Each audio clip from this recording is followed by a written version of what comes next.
Hello, my name is Camille, My name is Olivia. and today we will be talking about imagery in poetry. So there are many different types of imagery in poetry. The essentials are visual, auditory, smell, and taste. The key to good imagery is to engage all five senses.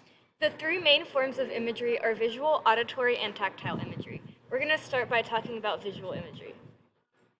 Poems that employ visual imagery appeal to the reader's sense of sight, using words and phrases to describe a vivid scene to put a picture in the reader's mind.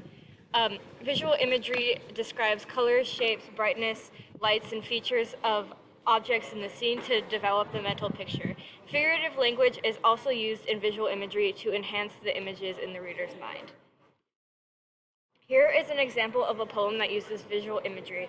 It's called Summer Night by Alfred Tennyson.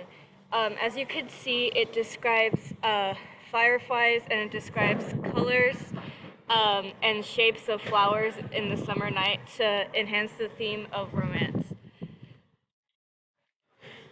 The next type of imagery that we will be talking about is auditory imagery. Auditory imagery is relating to sound and is a form of mental imagery that is used to organize and analyze sounds when there is no external auditory stimulus present. Auditory imagery is broken up into a couple of auditory modalities, such as verbal imagery and musical imagery. The vividness and detail of this type of imagery differs from each person depending on how they themselves perceive it in their brain. To use words or literature in a way to make readers experience sounds when reading poetry.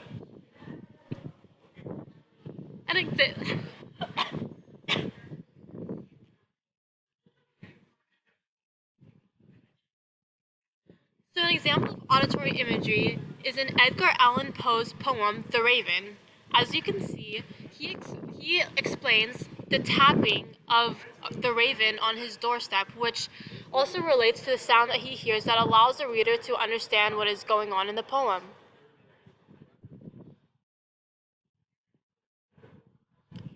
The next main form of imagery is tactile imagery. Tactile imagery describes textures and feelings that appeals to the reader's sense of touch. It can make the reader feel as though they are physically in the poem, feeling what the author is feeling. Textures that are used include hard, soft, bumpy, wet, smooth.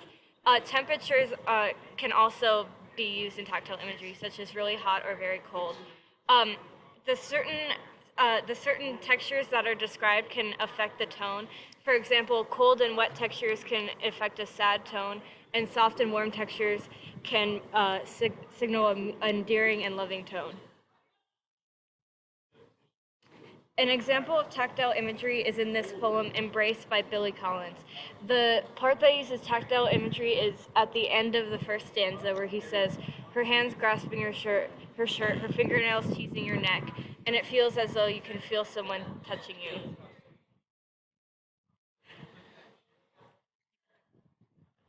The other types of imagery include kinesthetic imagery and gustatory imagery. In kinesthetic imagery, it focuses on descriptions of natural movements that can be felt or seen. For an example, in Walt Whitman's The Runner, they explain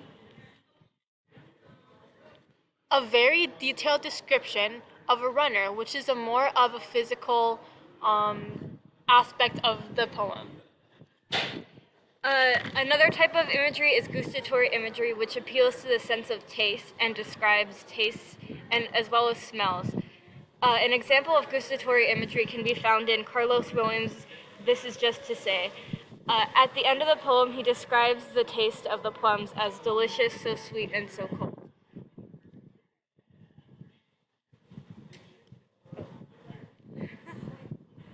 The last type of imagery is olfactory imagery, which pertains to the sense of smell and includes descriptions of scents. In The Wings of the Nose by Michael Benedict, he describes many smells, such as the odor of decay and the smell of fire on bone and of rich earth.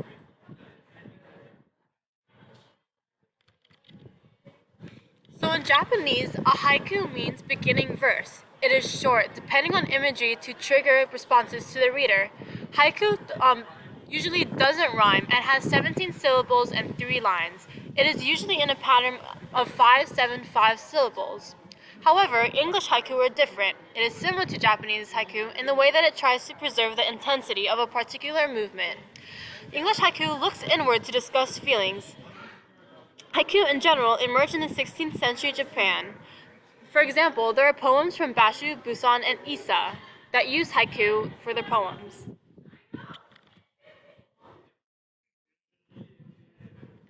Here is an example of a haiku. An ocean voyage as waves break over the bow, the sea welcomes me.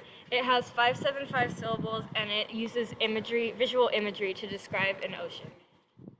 Thank you. Thank you for listening to our presentation. We hope we covered all the aspects of imagery and haiku.